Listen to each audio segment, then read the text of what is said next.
nama saya Niko Fernando Sianturi dari Fakultas Ilmu Komputer jurusan Teknik Informatika dengan nomor NIM 202008013880. Di sini saya akan mempresentasikan tentang kalimat efektif. Langsung saja masuk ke materinya. Pendahuluan. Bahasa adalah alat untuk berkomunikasi yang digunakan manusia dengan sesama anggota masyarakat lain pemakai bahasa itu. Bahasa itu berisi pikiran, keinginan, atau perasaan yang ada pada diri si pembicara atau penulis. Bahasa yang digunakan itu hendaklah dapat mendukung maksud secara jelas agar apa yang dipikirkan, diinginkan, atau dirasakan itu dapat diterima oleh pendengar atau pembaca. Kalimat yang dapat mencapai sasarannya secara baik disebut kalimat efektif. Di sini kita akan membahas yang pertama itu pengertian kalimat efektif, kedua itu syarat-syarat kalimat efektif, yang ketiga itu ciri-ciri kalimat efektif. Yang keempat, kesalahan dalam menyusun kalimat efektif dan pembetulannya. Yang kelima itu unsur-unsur kalimat efektif. Pengertian kalimat efektif. Kalimat efektif adalah kalimat yang dapat mengungkapkan gagasan, penuturan, atau penulisnya secara tepat sehingga dapat dipahami oleh pendengar atau pembaca secara tepat pula. Efektif dalam hal ini adalah ukuran kalimat yang memiliki kemampuan menimbulkan gagasan atau pikiran pada pendengar atau pembaca. Dengan kata lain, kalimat efektif adalah kalimat yang dapat mewakilkan pikiran penulis atau pembicara secara tepat sehingga pendengar atau pembaca dapat memahami pikiran tersebut dengan mudah, jelas dan lengkap seperti apa yang dimaksud penulis dan atau pembicaranya. Yang selanjutnya itu adalah syarat-syarat kalimat efektif. Yang pertama itu ada secara tepat mewakili pikiran pembicara atau penulisnya. Yang kedua, mengemukakan pemahaman yang sama tepatnya antara pikiran pendengar atau pembaca dengan yang dipikirkan pembaca atau penulisnya. Selanjutnya itu ada ciri-ciri kalimat efektif. Yang pertama itu ada kesatuan. Yang dimaksud dengan kesatuan adalah terdapatnya satu ide pokok dalam sebuah kalimat. Dengan satu ide itu kalimat boleh panjang atau pendek.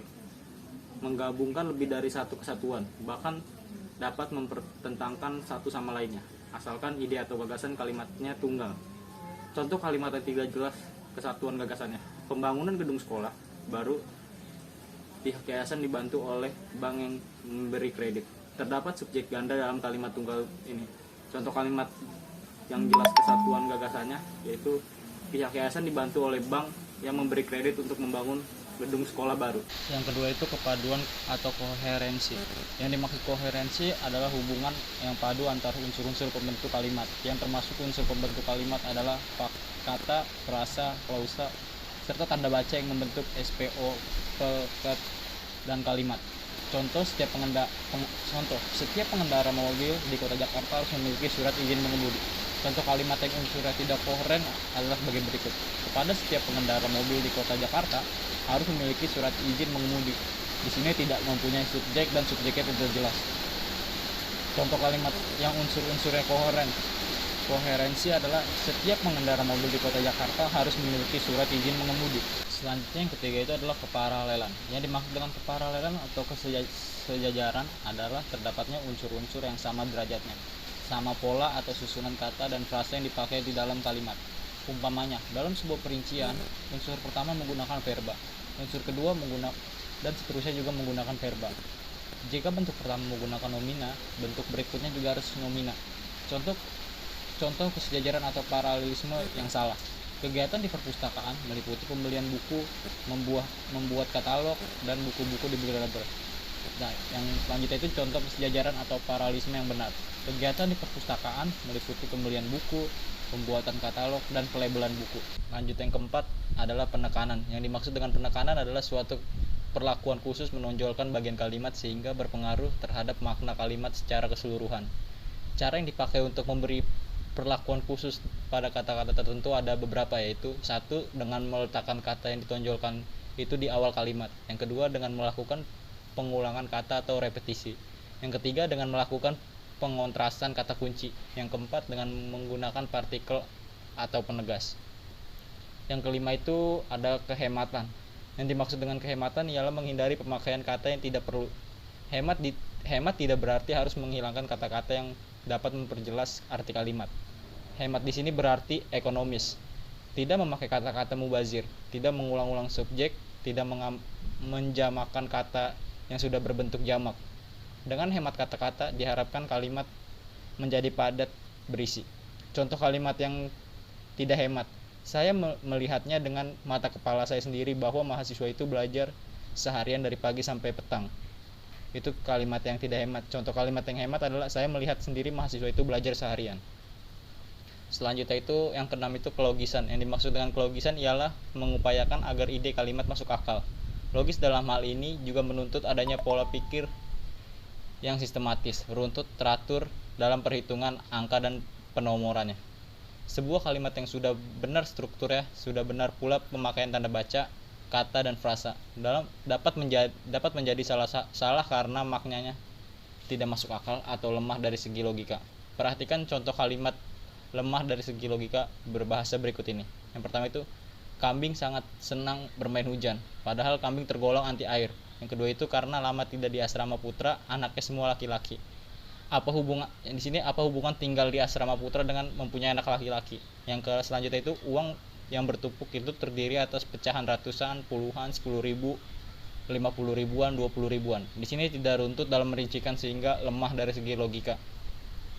Selanjutnya itu ada ketegasan. Ketegasan atau penekanan ialah suatu perlakuan penonjolan terhadap ide pokok dari kalimat.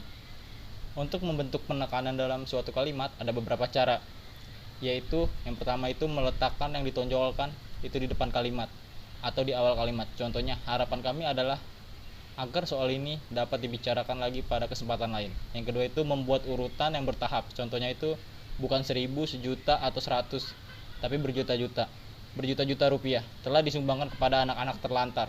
Itu yang salah. Yang benar itu bukan 100, 1.000, atau sejuta, tetapi berjuta-juta rupiah telah disumbangkan kepada anak terlantar.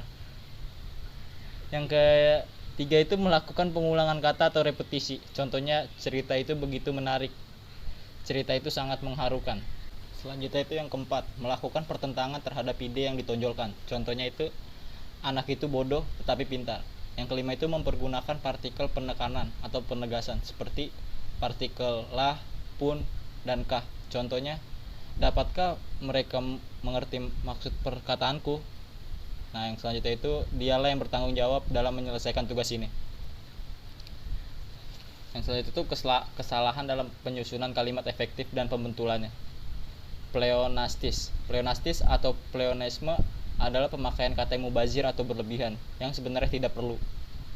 Contoh-contoh kalimat yang mengandung kesalahan pleonastis adalah antara lain banyak tombol-tombol yang dapat Anda gunakan. Kalimat ini seharusnya banyak tombol yang dapat Anda gunakan. Yang kalimat selanjutnya itu kita harus saling tolong-menolong. Ini salah. Kalimat yang seharusnya itu kita harus saling tolong-menolong atau kita seharusnya tolong-menolong. Contoh kesalahan yang kedua itu kontaminasi. Contoh kalimat yang mengandung kesalahan kontaminasi dapat kita lihat pada kalimat berikut ini.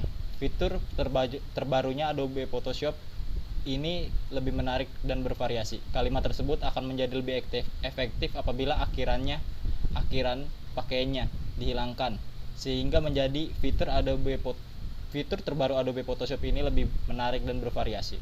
Yang ketiga itu salah pemilihan kata. Contoh kalimat yang mengandung kesalahan pemilihan kata dapat kita lihat pada kalimat berikut.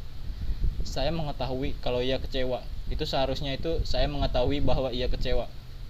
Yang keempat itu salah nalar. Contoh kalimat yang mengandung kesalahan nalar dapat kita lihat pada kalimat berikut ini. Bola gagal masuk ke gawang. Itu seharusnya bola tidak masuk ke gawang. Nah, yang kelima itu pengaruh bahasa asing atau daerah interferensi. Bahasa asing. Contoh kalimat yang mengandung kesalahan karena terpengaruh bahasa asing terlihat pada kalimat berikut. Saya tinggal di Semarang, di mana ibu saya bekerja. Kalimat ini bisa jadi mendapatkan pengaruh bahasa Inggris. Lihat terjemahan kalimat berikut. I live in Semarang where my mother works. Dalam bahasa Indonesia sebaiknya kalimat tersebut menjadi saya tinggal di Semarang, tempat ibu saya bekerja. Yang kedua itu bahasa daerah. Contoh kalimat yang mengandung kesalahan karena terpengaruh bahasa daerah dapat kita lihat pada kalimat berikut. Anak-anak sudah pada datang. Dalam bahasa Indonesia sebaiknya kalimat tersebut menjadi anak-anak sudah datang. Padanya dihilangkan. Yang keenam itu kata depan yang tidak perlu. Seringkali membuat kalimat yang mengandung kata depan tidak perlu. Seperti contoh pada kalimat berikut. Contohnya itu di program ini menyediakan berbagai fitur agar menjadi efektif. Sebaiknya kita menghilangkan kata depan di, sehingga kalimatnya menjadi program ini menyediakan berbagai fitur terbaru. Unsur-unsur kalimat efektif. Yang pertama itu ada subjek, adalah bagian kalimat menunjukkan pelaku, tokoh, sosok atau benda dan sesuatu hal. Suatu masalah yang menjadi pangkal atau pokok pembicaraan. Subjek biasanya diisi oleh jenis kata atau frasa, benda atau nominal, klausa atau frasa verbal.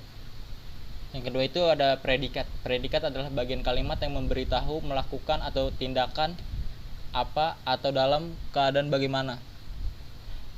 Yang itu subjeknya pelaku, tokoh atau benda di dalam suatu kalimat.